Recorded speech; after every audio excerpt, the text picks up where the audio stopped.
وہ قدرے رکا اور پھر اسی مضبوط انداز میں بولا، ہاں مگر اسی گھر میں سکندر حیات صاحب کا کوئی حصہ نہیں، اس حد تک وقت نے کروٹ ضرور بدلی ہے۔ چلو اب باقی کا مذاکرات اندر بلکہ اوپر چل کر کرنا۔ فرحین دروازہ کھول کے نیچے اتر بھی گئی تھی۔ روشین کو غصہ آیا، یہ شاپنگ کر رہی ہو تم؟ یہ بوگس بہانے بازی تو عادل بھائی نے سوچی تھی، میں تو صاف لفظوں میں تمہیں بتاتی اور گھسیٹ کر یہاں لے آتی۔ وہ آرام سے بولی، اور واقعی وہ ایسا کر سکتی تھی۔ روشین نے دل ہی دل میں سے کوسا، چلو روشی تمکین ذرا انتظار کری ہوگی، عادل نے پیار سے کہا تو اسے مانتے ہی بنی۔ اور پھر کچھ اندر سے اس کا اپنا دل بھی بے ایمان ہونے لگا تھا۔ اتنے مہینوں بعد ماجائے سے ملاقات ہو رہی تھی کہ اس کا ہر شکوہ شکایت مرنے لگا تھا۔ وہ خاموشی سے نیچے اتر آئی۔ فرحین نے تشکر سے اوپر دیکھا، 3 منزلہ خوبصورت عمارت میں دوسری منزل پر عادل کا فلیٹ تھا۔ روشین کو ہچکچاہٹ سی تھی کہ جانے تمکین کس انداز میں ملے، آخری ملاقات اور سکندر حیات کی خاطر تواضع اسے بھولی تو نہ ہوگی، مگر روشین کو دیکھ کر وہ جس قدر خوش ہوئی اس کے انداز سے لگ رہا تھا کہ روشین کا رواں رواں مسرت سے بھر گیا۔ کیسی ہو امی؟ کیسی ہیں؟ وہ اس کا ہاتھ اپنے ہاتھوں میں لیے اس کے ساتھ صوفے پر بیٹھی، اس قدر چاہت اور اپنائیت۔ روشین مسکرا دی، سب ٹھیک ہے، آپ سنائیں کیسی گزر رہی ہے؟ بہت اچھی، مگر اپنوں کے بغیر بہت اداس۔ وہ واقعتاً اداس ہو گئی۔ روشین نے ایک نظر اس کے بھرے بھرے سراپے پر ڈالی۔ پیاری تو وہ پہلے بھی بہت تھی، مگر اب جو سکون اور نرمی اس کے انداز و اعتبار سے جھلک رہی تھی اور اس کی ممتا کے اس کے روپ کی دین تھی، واقعی اس حالت میں تو واقعی خود کو تنہا محسوس کرتی ہوگی۔ فرحین تو تقریباً ہفتے میں 2-4 مرتبہ چکر لگا ہی لیتی ہے، مگر تمہارا جی نہیں چاہتا؟ وہ شکوہ کر ہی رہی تھی۔ ایسی بات نہیں ہے، وہ جھیپی، امی سے روزانہ رات کو فون پر بات ہوتی ہے، مگر فون کبھی ملاقات کا نعم البدل نہیں ہو سکتا، بہت دل کرتا ہے ان سے ملنے کو۔ وہ اداس ہونے لگی۔ اوئے بس کرو، کیا انڈین میلو ڈرامہ شروع کر دیا تم دونوں نے؟ عادل نے بیڈ روم سے نکلتے ان دونوں کو ڈانٹا، کچھ پکاؤ کھلاؤ میری گڑیا کو، کوئی خاطر تواضع کرو۔ میں کون سا مہمان ہوں یہاں؟ میرا اپنا گھر ہے میرا۔ روشین کھل کے مسکرائی، تبھی نگاہ سامنے فریج میں گھسی کی تلاشی لیتی فرحین پر پڑی، پھر وہ پلٹی تو اس کے ہاتھوں میں ایک شیشے کا باؤل تھا۔ آہا پوڈنگ! اس نے نعرہ لگایا، آئی لو پوڈنگ! وہ کچن میں گئی اور وہاں سے خود ہی سرونگ باؤل اور چمچ لے آئی۔ اس قدر بدتمیزانہ بے تکلفی پر روشین ہکا بکا بھر کے شرمسار تھی، مگر تنقید کے انداز سے لگا کہ فرحین یہاں آ کے ایسی گنڈا گردی اکثر کرتی رہتی ہے۔ یہ میں نے اسپیشل تمہارے لیے بنائی ہے، تمکین نے مسکرا کر کہا تو وہ ہاتھ اٹھا کر بولی، او بھابھی تم جیو ہزاروں سال، ہر سال کے دن ہو 50,000۔ یہ ایسی ندیدی ہے، خصوصاً پوڈنگ دیکھ کر اس کی رال یوں ہی ٹپکا کرتی ہے۔ روشین نے تمکین سے معذرت خواہانہ انداز اپناتے ہوئے کہا تو وہ ہنس دی، تم کیوں اتنی فارمل ہو رہی ہے؟ یہ اس کا اپنا گھر ہے، یہ یہاں پورے استحقاق سے رہ سکتی ہے۔ روشین کو ابو کا انداز یاد کر کے اور شرمندگی ہوئی۔ اس روز انہوں نے عادل بھائی کو تمکین کے سامنے کیسی کیسی سنائی تھی، نئی نویلی بہو کا بھی لحاظ نہیں کیا تھا، اور اب جبکہ اس واقعے کو کئی ماہ گزر گئے تھے تب بھی اس کی تازگی نہیں گئی تھی، یوں لگتا جیسے کل کی بات ہو۔ تمہارے لیے بھی آج بہت اسپیشل قسم کا کھانا ہوگا، میں نے عادل سے پوچھا تھا تمہاری پسند ناپسند کے متعلق۔ تمکین کے الفت بھرے اس انداز نے روشین کو محجوب سا کر دیا۔ ارے نہیں بھابھی، آپ سے مل لیا، ہنس بولی، یہی بہت ہے، یوں بھی ابھی تو شاپنگ کے لیے نکلی تھی، دیکھا یہ ایسی ہے مست لست۔ فرحین نے کھانے کے دوران بولنے کا وقت نکال ہی لیا تھا۔ روشین کو فوراً پتہ چل گیا کہ اس کے متعلق تمکین کو بلاتی رہتی ہوگی۔ یہ تو ٹھیک بات نہیں، زندہ رہنا تو یوں رہو کہ آس پاس کے لوگوں کو آپ کی موجودگی کا احساس ہو، کبھی پاس نہ ہو تو کبھی محسوس کریں۔ تمکین بھی اس کی حامی نکلی۔ فرحین نے چمچ ہاتھ سے رکھا اور اس کا مذاق اڑانے والے انداز میں بولی، اور یہاں تو وہ حساب ہے کہ یہ ڈوبے گی تو بھی تو اتنی احتیاط سے اور ہاتھ پاؤں مارے بغیر کہ کہیں آس پاس کسی کو پتہ نہ چل جائے کہ یہاں روشین صاحبہ ڈوب گئی۔ Shut up! روشین نے آنکھیں دکھائی۔ شکریہ۔ وہ پھر سے اپنے لیے پوڈنگ نکالنے لگی۔ یہ بہت بدتمیز ہے، روشین نے اپنی طرف تمکین کو متوجہ پا کر جھینپتے ہوئے کہا تو وہ ہلکے سے مسکرائی، میں نے سوچا تم کہو گی یہ بہت بہادر ہے۔ روشین خاموش سی ہو گئی۔ اتنی دیر میں فرحین فارغ ہو کر باقی پوڈنگ فریج میں رکھ کر لوٹ آئی تھی۔ یہ اس کی بہادری نہیں، بدتمیزی اور بیوقوفی ہی گردانتی ہے۔ جہاں ایک بھی شخص آپ کی بات سننے کا تیار نہیں، وہاں بول کے خود کو بے مول کیوں کیا جائے؟ روشین نے معتبرانہ انداز اپنایا تھا۔ یہ تمام سنہری اقوال اس کے ذاتی ہیں، پرسنل ڈائری میں لکھ رکھے ہیں، محترمہ نے، اور رات سونے سے پہلے ان کا وظیفہ لازمی کرتی ہیں۔ فرحین نے جل کر لقمہ دیا، پھر تنک کر بولی، بھائی جب ایک شخص آپ کی بات سننے کو تیار نہیں تو آپ کیوں خود کو اس کی باتیں سننے کا پابند بناتے ہیں؟ یہ ایسی باغی روح ہے، ابو کے سامنے بھی یوں ہی بڑھ چڑھ کر بولتی ہے۔ روشین نے شکایتی انداز میں تمکین کو بتایا تو وہ بولی، خیر حق بات کے لیے بولنا تو جائز ہے، بس صورت دیگر والدین کے اتنے حقوق ہیں کہ ان کی بہت سی باتیں ٹھنڈے دل سے سن کر لینے میں ثواب ہے۔ یہ بات اس کو سمجھ نہیں آتی، اور اس کو یہ بات سمجھ نہیں آتی کہ ہر بات سن کر ٹھنڈی پڑتی جاتی ہے، فقط دل کی ٹھنڈک، کیا کہنا؟ فرحین نے مذاق اڑایا۔ اچھا بس کرو۔ تمکین نے مصنوعی انداز میں فرحین کو گھورا، پھر پیار سے بولی، جو بھی ہو، روشی کی طبیعت بہت ٹھنڈی میٹھی ہے اور خدا ایسے لوگوں پر بہت مہربان ہوتا ہے۔ بھول ہے آپ کی بھابھی صاحبہ، خدا بھی انہی کی مدد کرتا ہے جو اپنی مدد آپ کرتے ہیں۔ فرحین کے منہ کے آگے تو کھائی تھی بلکہ خندق۔ بری بات فری۔ تمکین نے تادیبی انداز میں سے دیکھا تو وہ شانے چکا کے ٹی وی آن کرنے لگی۔ یہ مجھے یوں ہی بد دعائیں دیتی رہتی ہے۔ بد دعائیں نہیں دیتی، انفارم کرتی رہتی ہے۔ روشی بی بی دھیان کرو اپنا، اس کے شکایتی انداز پر فرحین نے لقمہ دیا تو تمکین مسکرا دی۔ وہ دہنوں بہنیں ایک دوسرے کی ضد تھی۔ فرحین بولڈ تھی، پراعتماد اور زندگی سے جھگڑ کر اپنا حق وصول کرنے والی، اور رشین حساس تھی، ڈرپوک، صابر اور کانے۔ فرحین کا اعتماد اسے پیارا بناتا تھا تو رشین کا دھیما انداز دل میں خوب سجاتا تھا۔ اسے گھر دکھاتے ہوئے تمکین نے اسے اچھی خاصی دوستی گانٹ لی، پھر وہ دونوں کچن میں گھس گئی۔ اس دوران فرحین 2 بار گھر فون کر کے اسکندر حیات کی غیر موجودگی کنفرم کر چکی تھی۔ اگر ابو آپ گئے تو کہیے گا کہ ابھی شاپنگ کے لیے نکلی ہیں، ابھی عادل بھائی لنچ کے لیے آنے والے ہیں، وہ ہمیں ڈراپ کر دیں گے۔ اس کی آواز کچن میں آ رہی تھی۔ روشین نے بے ساختہ تمکین کی طرف دیکھا اور ہنس دی۔ جہاں بغاوت کا موقع ملے وہاں یہ فائدہ اٹھاتی ہے عادل بھائی کی طرح۔ اس کی بات پر تمکین مسکرا دی۔ ہاں، اس کی عادتیں عادی سے بہت ملتی جلتی ہیں۔ پھر قدر توقف کے بعد دوستانہ انداز میں پوچھنے لگی، اچھا یہ بتاؤ، بلکہ سچے دل سے بتاؤ کہ اگر میری جگہ یہاں تمہاری کزن ہوتی تو کیا عادل اتنے ہی خوش اور مطمئن ہوتے؟ نہیں، وہ فی الفور بولی۔ تمکین کسی خوش اخلاقی اور سگر پن تو چچی جان میں نہ تھا، کجا کہ ان کی بیٹی میں، جس کی گفتگو کبھی فیشن اور فلموں سے آگے گئی ہی نہ تھی۔ تو پھر میری جان، کبھی کبھار زندگی سے اپنا حق اپنے پورے استحقاق کے ساتھ وصول کرنا ہی بہتر ہوتا ہے، چاہے اس کے لیے آپ کو جنگ ہی کیوں نہ لڑنا پڑے، کیونکہ رزلٹ میں آپ کو پوری زندگی کا سکھ اور آرام ہوتا ہے۔ اور خسارے ان کا کیا؟ انڈا پھینٹتے ہوئے روشین نے ہاتھ روک کر اسے دیکھا اور دل گرفتگی سے پوچھنے لگی۔ عادل بھائی بہت خوش ہیں اور میری دعا ہے کہ ان سے زیادہ سکھی اور پرسکون رہیں، مگر سب سے بڑا خسارہ اپنوں سے دوری، خوشی سے نہیں مجبوری سے۔ یقین مانو روشین، اس بات کا مجھے بھی بے حد افسوس بلکہ پشیمانی ہے۔ میں بھی تم لوگوں کے ساتھ مل کے رہنا چاہتی ہوں۔ امی کا خیال میرے دل کو بھی کاٹتا ہے۔ میری ماں نہیں، باپ نہیں اور نہ ہی کوئی بہن ہے۔ میرا خواب تھا کہ شادی کے بعد مجھے یہ سب رشتے مل جائیں۔ مجھے کبھی بھی یہ بات مارکا نہیں لگی اور میں فقط ایک شوہر کو لے کر ہنسی خوشی زندگی گزار کر ایک کامیاب بیوی کہلاؤں۔ مزہ تو سب کے درمیان رہ کر اپنی جگہ بنا کے زندگی گزارنے میں آتا ہے، مگر میری قسمت میں شاید یہ خلش لکھی ہوئی تھی۔ وہ بھی بے حد افسردہ تھی۔ اس کی جھلملاتی آنکھیں روشین کو متاثر کر گئی۔ خدا بہتر کرے گا انشاءاللہ۔ ابو کا غصہ ٹھنڈا ہو جائے گا تو عادل بھائی کو خود منا لیں گے۔ روشین نے وہ بات کہی جس کا اسے خود بھی یقین نہیں تھا۔ ویسے بھابی، یہ بلی کو ہمیشہ چھڑچھڑوں کے خواب ہی کیوں آتے ہیں؟ فرحین بولتے ہوئے اندر داخل ہوئی تو اس کا مطلب پا کر روشین نے پلٹ کر اسے گھورا۔ انسان کو ہمیشہ اچھے کی امید رکھنی چاہیے۔ تمکین نے روشین کی حمایت کی۔ اس انسان کو جس نے اچھے کے لیے کوئی کوشش کی ہو، فقط امید باندھ کے بیٹھ جانا بے وقوفی ہے مائی ڈیئر بھابی، فرحین نے جملہ اچکتے ہوئے کہا۔ ایک تو یہ چنگیز خان کی فیملی کی آخری نشانی ہمارے ہاں پتہ نہیں کہاں سے وارد ہوگی۔ روشین نے بھنا کر اس پر فورک تانا۔ اس وقت تو مجھے تم اس فیملی کی آخری نشانی لگ رہی ہو، فرحین نے سہمنے کی اداکاری کرتے ہوئے کہا تو ان دونوں کے ساتھ ساتھ روشین کو بھی ہنسی آ گئی۔ اس روز وہ دونوں ایک بھرپور دن گزار کے گھر لوٹی تھی۔ سنو رانیہ، وہ اپنے دھیان کسی رکشہ یا وین کو دیکھتی سڑک کے کنارے آہستہ آہستہ چل رہی تھی۔ چھٹی کے بعد اسکول کے بچوں کا ہجوم اب کافی کم ہو چکا تھا۔ رانیہ کا کئی دنوں سے یہی حال تھا، بے حسی کا کھول تھا جو چڑک کے ہی نہیں دے رہا تھا، اپنے حال سے بے پرواہ، مستقبل سے انجان، وہ جیسے زمین و آسمان کے درمیان معلق تھی۔ مگر یہ نرم و شائستہ سی آواز اس کے جیسے سماتے پھگلنے لگی۔ اس نے رک کر اس ہرجائی و جفاجو کو دیکھنا چاہا، جس سنگ نے نہ تو اسے زندگی بتانے کے وعدے کیے تھے اور نہ ہی کوئی افیئر چلایا تھا، مگر ایک ہی پل میں اس کے پلو سے آس و امید کے کتنے ہی جگنو باندھ گیا تھا کہ اسے زندگی آسان لگنے لگی تھی۔ یہ آنکھیں، ہائے یہ آنکھیں بھی اپنے پیمان سے کبھی مکر سکتی ہیں۔ وہ شاید حواس میں نہ تھی، یک ٹک اسے اپنی طرف دیکھتا پا کر پہلے تو وہ خجل ہوا، پھر خائف، جی چاہا بازو سے جکڑ کے اسے جھنجھوڑ ڈالے۔ رانیہ، میں ہوں احراز۔ زندگی سے اس کا تعارف کروانے والا نروس سا آج اپنا تعارف کروا رہا تھا۔ رانیہ کی آنکھوں میں شناسائی آنسوؤں کی صورت اتری تو احراز نے لب بھینچتے ہوئے اس کی کلائی تھامی اور اپنے ساتھ لیے سڑک پار اس چھوٹے مگر صاف ستھرے سے ریسٹورنٹ میں لے آیا۔ باہر کی تپتی دھوپ سے ریسٹورنٹ کے ایئر کنڈیشن خنک سے ماحول میں آ کر اسے اپنے حواس لوٹتے کم ہی وقت لگا۔ کیوں لائے ہیں آپ مجھے یہاں؟ وہ بے حد ناراضی سے بولی، ورنہ ابھی تک تو کسی بے جان گڑیا کی طرح اس کے ساتھ گھسیٹتی چلی آئی تھی۔ لال ببوکا چہرہ اور بے حد خفا آنکھیں۔ احراز سنجیدہ ہوا۔ ناراض تو مجھے ہونا چاہیے تم سے، مجھ سے تو زندگی ہی ناراض ہے، ایک آپ بھی ہوگے تو کیا؟ وہ سفید دوپٹے کے پلو سے آنکھیں رگڑ کے گلابی کرنے لگی تو اس کی آواز پھر آ گئی۔ میں نے تم سے تمہارا ساتھ مانگا تھا رانیہ، اور تم؟ امی گئی تھی تمہارے ہاں، وہ احتجاجاً بولا۔ رانیہ کو خیال آیا کہ ان دنوں احراز کا پرپوزل سائمہ کے لیے زیر غور تھا، اور اگر چچی کو پتہ چل جاتا کہ میں یہاں اس کے ساتھ ہوں تو وہ سوچ کر ہی تھرا گئی۔ اسے قطعی علم نہیں تھا کہ رشیدہ بیگم نے دیکھا تو سائمہ کو تھا، مگر بات وہ رانیہ ہی کے لیے کر کے گئی تھی۔ آئی ہوں گی، مگر شاید آپ کو معلوم نہیں میری منگنی ہو چکی ہے، اپنے تئیں وہ مضبوط لہجے میں بولی، مگر احراز کے ہاتھ میں طنز کا تیشہ تھا۔ ہاں پتہ چلا ہے مجھے، جس ہیرو سے تمہاری منگنی کی گئی ہے۔ رانیہ کو زوروں کا رونا آنے لگا۔ آپ کو کیا یہ آپ کا مسئلہ نہیں ہے؟ وہ زور دے کر بولی تو احراز نے سخت لہجے میں کہا، تم میرا مسئلہ ہو بے وقوف، اور تمہارا مسئلہ ہی میرا مسئلہ ہے۔ اس کا منہ کھلے کا کھلا رہ گیا۔ اسے اندازہ نہیں تھا اور نہ ہی وہ اندازہ کر سکتی تھی کہ احراز اس کی طلب کی کس سیڑھی پر کھڑا ہے۔ میں تم سے شادی کرنا چاہتا ہوں، تم ہی سے کروں گا، کسی بھی قیمت پر۔ گزرتے دنوں میں وہ حتمی فیصلے پر پہنچ چکا تھا۔ رشیدہ بیگم نے رانیہ کی معصومیت اور مظلومیت بیان کرتے ہوئے اسے متاسفانہ بتایا کہ اس کی منگنی ہو چکی ہے۔ احراز نے بڑے تحمل کا مظاہرہ کرتے ہوئے پتہ لگایا کہ رانیہ کی منگنی کہاں ہوئی ہے۔ اگر تو اس کے گھر والوں کا فیصلہ صحیح تو پھر اسے درمیان میں آنے کا کوئی حق نہ ہوگا، مگر رانیہ کے منگیتر کو دیکھ کر اور اس کے متعلق جان کر وہ پریشان ہو گیا تھا۔ وہ شخص کسی بھی طور پر رانیہ کے لائق نہ تھا۔ صاف ظاہر تھا کہ اس کے چچا چچی نے کسی بوجھ کی مانند سر سے اتار رہے ہیں۔ اگر انہیں داماد کے روپ میں کوئی بھی قبول ہے تو وہ میں کیوں نہیں ہو سکتا؟ اس نے مصمم ارادہ کر لیا تھا۔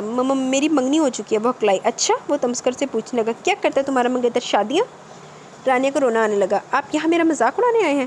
مذاق تو قسمت نے کیا ہے میرے ساتھ۔ امی کی طبیعت خراب تھی، اس لیے کچھ دیر ہو گئی انہیں آنے میں۔ مجھے خبر نہیں تھی کہ یہ لوگ اتنی جلدی کریں گے۔ تم نے بھی تو نہیں بتایا تھا۔ وہ شوقی تھا۔ اب وہ اسے کیا بتاتی کہ اس کی قسمت کو واصف کی بدنظری نے داغا تھا، وگرنہ اس گھر میں شاید ہی کبھی اس کی شادی کا سوچا جاتا۔ بمشکل تو کمانے والی مشین ان کے ہاتھ لگی تھی، اسے بھلا ہاتھوں سے کیسے جانے دیتے؟ وہ بھی جو بھی اعراز صاحب، اب میں کسی فضول چکر میں پڑنا نہیں چاہتی۔ جیسے حالات چل رہے ہیں چلنے دے۔ وہ لب کو چلتے ہوئے بڑی بہادری کا مظاہرہ کر رہی تھی، وگرنہ روح تو پھول سے بھی ہلکی ہو گئی تھی اس نجاحت دہندہ کو سامنے پا کر۔ مگر چچی، اسے علم تھا وہ جو بھی قیامت اٹھاتی وہ کم تھی۔ حالانکہ اس دن کے بعد رشیدہ بیگم ان کے ہاتھ دوبارہ نہ آئی تھی، مگر چچی اور سائمہ اس کی آس میں بیٹھی تھی اور اسے جوتے کھانے کا کوئی شوق نہ تھا۔ فضول باتیں مت کرو۔ ویٹر کو آئس کریم کا آرڈر دینے کے بعد احراز نے اسے ڈانٹ دیا۔ جو کچھ کروں گا وہ میں کروں گا اور جیسے جی چاہے گا ویسے کروں گا۔ خبردار جو تم نے منہ سے ایک لفظ بھی نکالا ہو تو۔ وہ جیسے اس روح کی گہرائیوں تک سمجھ چکا تھا، جان چکا تھا وہ کتنے پانیوں میں ہے۔ دیکھیں آپ میرے گھر کے حالات نہیں جانتے، قیامت مچ جائے گی۔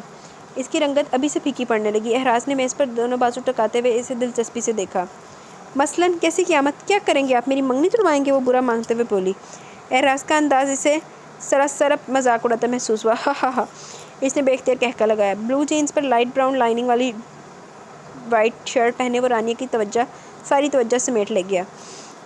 سلیقے سے بنے بال، سیاہ مگر سچی آنکھیں، ہر پل مسکراتے لب، ہاف سلیو شرٹ سے جھانکتے مضبوط بازو۔ غور سے دیکھ لو، تمہارے ساتھ میں ہی اچھا لگوں گا۔ وہ بے حد اطمینان سے بولا تو رانیہ بوکھلا کر ادھر ادھر دیکھنے لگی۔ کوئی بات نہیں، کسی نے بھی نہیں دیکھا۔ وہ اب بھی شرائط پر آمادہ تھا۔ ویٹر ان دونوں کے آگے آئس کریم کے خوبصورت بلوری گلاس رکھ گیا۔ مجھے جانے دے پلیز، مجھے دیر ہو رہی ہے۔ اسے یکلختی احساس ہوا تھا۔ ڈونٹ وری، میں 2 منٹ میں تمہیں ڈراپ کراؤں گا، تم جلدی سے آئس کریم ختم کرو۔ اس نے کسی بچے کی طرح بہلایا، مگر رانیہ کو علم تھا کہ ذرا سی دیر سے وہ ایک گھر میں کوہرام مچا لیتی ہے۔ بے بسی سے احراز کو دیکھنے لگی۔ آپ مجھ سے کیا چاہتے ہیں؟ تمہیں، وہ برجستہ بولا۔ رانیہ کا دل مٹھی میں آ گیا۔ اب بہت دیر ہو چکی ہے، آپ سائمہ کے لیے ہاں کر دیں۔ وہ کون ہے؟ وہ معتجب ہوا۔ میری کزن ہے جس سے آپ کی امی اور بہنیں مل کے آئی ہیں۔ وہ آہستگی سے بولی تو احراز ہنس دیا۔ بے وقوف لڑکی، وہ وہاں تمہیں دیکھنے گئی تھی، کسی سائمہ یا ریما کو نہیں۔ دیکھیں آپ بات کو الجھائیں مت، اب جب کہ ہر بات کلیئر ہو کر سامنے آ چکی تو آپ کیوں تماشا کھڑا کرنے آ گئے ہیں؟ وہ روحانسی ہونے لگی۔ اس کی آئس کریم یوں ہی پگھل رہی تھی۔ او پہنا، پہلے آئس کریم تو کھا لا۔ جبکہ احراز باتوں ہی باتوں میں گلاس خالی کر رہا تھا۔ اچھا مان لیا کہ تمہارے گھر والوں نے تمہاری منگنی کر دی ہے، مگر اب جب کہ ان کے سامنے ایک بہترین آپشن موجود ہے تو وہ کیوں انکار کریں گے؟ وہ اپنی طرف اشارہ کرتے ہوئے سنجیدگی بھرے سے اعتماد سے بولا۔ چچی مجھے زندہ گاڑ دیں گی۔ وہ پلکیں جھپک کر آنسو روک رہی تھی، نہ چاہتے ہوئے بھی ایک جملے میں اپنی ساری زندگی کی کہانی بیان کر گئی۔ احراز ہاتھ روکے سے دیکھے گیا۔ اگر میرے والدین ہوتے تو اور بات تھی، پھر شاید اس سارے کی نوبت ہی نہ آتی، مگر اب آپ پلیز میرے لیے مشکلات کھڑی مت کریں۔ اور تم اس عمر رسیدہ شخص کی تیسری بیوی بننے کو تیار ہو؟ وہ طنز سے بولا، مگر اب وہ خود کو کافی سنبھال چکی تھی۔ گلاس میں چمچہ ہلاتے ہوئے پگھلی ہوئی آئس کریم کو مزید پگھلاتے ہوئے مدھم لہجے میں بولی، قسمت پر کسی بشر کا اختیار نہیں ہوتا، کوشش کرنے پر تو ہے نا۔ وہ برجستہ بولا، اپنی زندگی کو بہتر بنانے کی کوشش ہو سکتا ہے، مگر میری بہتری اسی میں ہو۔ وہ پگھلی ہوئی آئس کریم کھانے لگی۔ احراز کو اس کی لاپرواہی پر غصہ آ گیا۔ کیا بہتری ہو سکتی ہے تمہاری اس میں کہ جو ایک نشئی جوئے باز سے تمہاری شادی کر دی جائے، جو دوسرے چوتھے ماہ وہ شاید تمہیں بھی جوئے میں ہار دے اپنی دوسری بیوی کی طرح؟ وہ گرا کر بولا تو رانیہ کو اپنی رگوں میں خون جمتا ہوا محسوس ہوا۔ دہشت زدہ سی ہو کر وہ اسے بے یقینی سے دیکھنے لگی۔ میں تمہاری رگ کھوٹی نہیں کرنا چاہتا رانیہ، اگر کسی اچھی جگہ تمہاری بات طے ہوئی ہوتی تو یقین کرو میں کبھی بھول کر بھی تمہارے راستے میں نہیں آتا، مگر یہ صورتحال میری برداشت سے باہر ہے۔ اس لیے نہیں کہ مجھے تم سے محبت یا عشق ہے، اس لیے کہ تم ایک معصوم لڑکی اور بے وقوف بھی، اور میں تمہاری بہت پرواہ کرتا ہوں۔ رانیہ کا دل پگھل کر آنسوؤں سنگ بہنے لگا۔ جو اپنے تھے وہ اسے کھائی میں دھکیلنے پر لگے تھے، اور جو بالکل پرایا تھا وہ اس کا سب سے اپنا بن بیٹھا تھا۔ جانتی ہی اسے کتنا تھی وہ، فقط نام اور اعتبار کا یہ عالم تھا کہ اس سے سچا کوئی لگ ہی نہیں رہا تھا۔ بس تم میرا ساتھ دینا، فقط اتنا کہ اب سے مجھے سوچنا شروع کر دو۔ وہ تحکمانہ انداز میں اپنائیت اور شرارت سموئے ہوئے تھا۔ بہتی آنکھوں سمیت سنگ وہ مسکرائی تو احراز کو پہلے سے بھی اچھی لگی۔ میں تمہیں ایک اور آئس کریم آفر کرتا، مگر تمہیں دیر ہو رہی ہے۔ اس کی پگھلی ہوئی آئس کریم کی طرف اشارہ کرتے ہوئے احراز نے کہا تو وہ بھی ہوشیار باش ہو گئی۔ ٹھیک کہہ رہے ہیں آپ، اس سے زیادہ لیٹ نہیں ہو سکتی میں۔ وہ بیگ شانے پر ڈالنے کے بعد دوپٹے کو پیشانی تک کھینچ لائی۔ احراز بل پے کر کے اٹھ گیا۔ رانیہ نے بھی اس کی تقلید کی تھی۔ وہ بہت احتیاط کے ساتھ گھر سے کچھ دور اسے ڈراپ کر کے گیا۔ حالات چاہے کیسے بھی کیوں نہ ہو رانیہ، ایک بات یاد رکھنا کہ میں ہمیشہ تمہارے ساتھ ہوں۔ اس کے پلو سے ایک اور جگنو باندھ گیا تھا۔ بہت دنوں کے بعد رانیہ کا دل ہلکا ہو گیا۔ جی تو گائز، یہاں پہ ہماری سیکنڈ ایپیسوڈ اپنے اختتام کو پہنچی۔ کیسی لگی آپ کو ایپیسوڈ؟